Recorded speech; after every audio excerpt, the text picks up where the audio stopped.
Hare Krishna. So Krishna has spoken a very heavy verse. He said, if someone follows my instruction, I will help that person to cross over all the obstacles. But if someone does not follow my instruction, that person will be lost. Now the first part we understood. But the second part, that person will be lost if he acts according to own false ego. What does that mean? Krishna is giving an elaborate description about this in Shloka number 59. So let's see that in this video.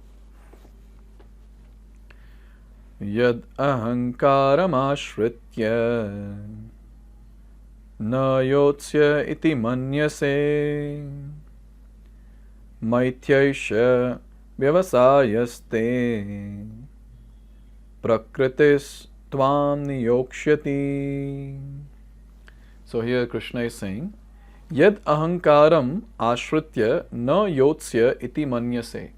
If you do not act according to my instruction and do not fight, then mithyaisha vyavasayaste prakritis tvam niyokshyati.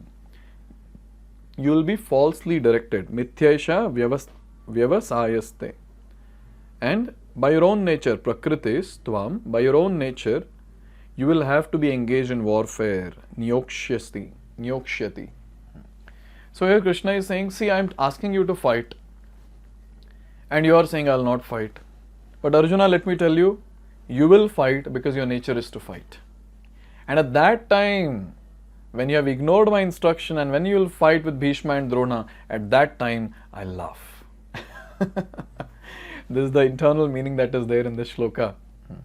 Because Arjuna is a Kshatriya, he knows that. But then he is going away from his duty, thinking, I am a fighter, I am a Kshatriya, I should fight. But then in this situation, sins will overcome me if I fight. So I will not fight.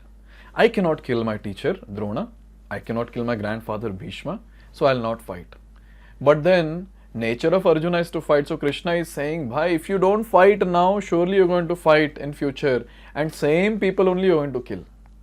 And at that time, in that humorous situation, looking at your face, I will laugh. So here, Prabhupada is saying, Arjuna was a military man and born of the nature of a Kshatriya. Therefore, his natural duty was to fight. But due to false ego, he was fearing that by killing his teacher, grandfather and friends, he would incur sinful reaction. Actually, he was considering himself master of his actions as if he were directing the good and bad results of such work. He forgot that Supreme Personality of Godhead was present there instructing him to fight. So this is what happens with everyone actually. So we think that, oh, I am the doer. It's me who is doing it. And then we face all the repercussions. We have to face all the sinful reactions. So this is called as the concept of karma, vikarma and akarma. So karma is something, which you follow, the shastra that is there. But when you don't follow shastra and follow our own whimsical thoughts, thinking, I am the doer, let me do it, then we will incur all sinful reactions. But then the best thing is following the instructions of the Lord for His pleasure. That is Bhakti Yoga. Or on our lower platform, we can call it as akarma also, where we are doing action but there is no reaction in return. So when we work for the Lord by following His instruction, we are freed. We are freed from all the reactions of the work that we are doing. So this is a very, very important point that we should meditate on. We should ask this question, that this work that I am doing, is it in accordance with the instruction of Krishna? Am I doing it for the pleasure of Krishna? Why am I doing this activity then, if it's not for the pleasure of Krishna? Because this activity will anyways incur a lot of reaction, sinful reaction to be more precise. So in this way, a devotee should always contemplate, my life is meant for the pleasure of the Lord. Am I working for the Lord or am I working for my own sense gratification? This question, this contemplation, this self-introspection is very, very crucial in a devotee's life. Here it is said, that is forgetfulness of the conditioned soul. The Supreme Personality gives directions as to what is good and what is bad, and one simply has to act in Krishna consciousness to attain the perfection of life. See, when we think, no, this is good according to me, I will do it, oh, that is not good according to me, so I'll not do it. So this is basically very whimsical. Nowadays, this dialogues, according to me, I feel, according to my opinion, has become too much. People are not interested to consider Shastra. According to me, this is good, so I will do it. According to me, that is bad, so I'll not do it. This is actually the dialogues or statements in ignorance. See, one thing we have to understand, Krishna is that personality who knows our past, present and future also.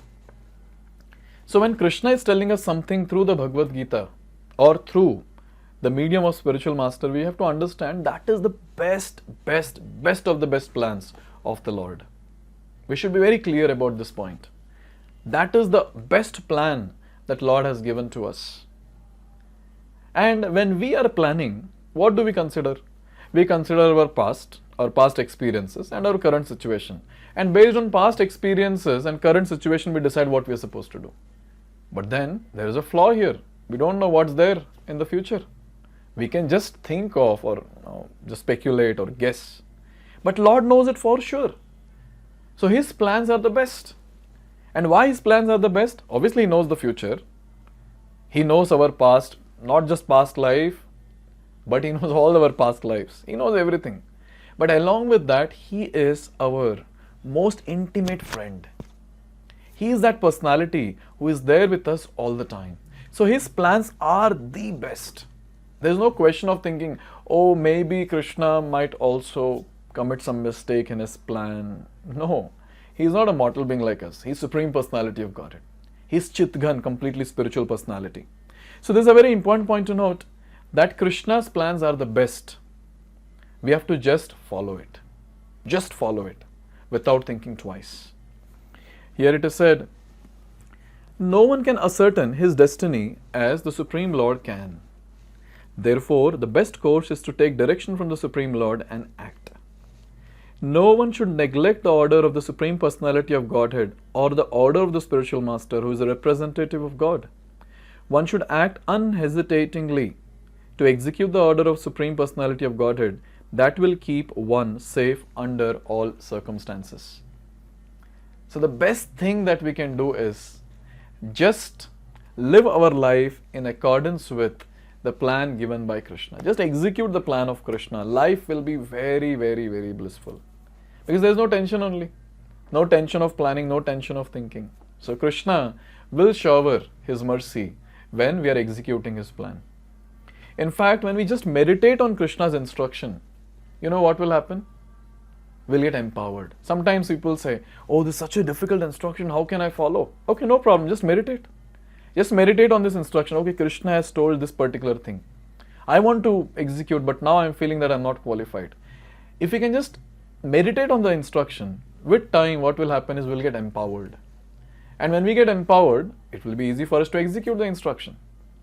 So we as devotees should always meditate on the instruction of Guru and Krishna. Very important.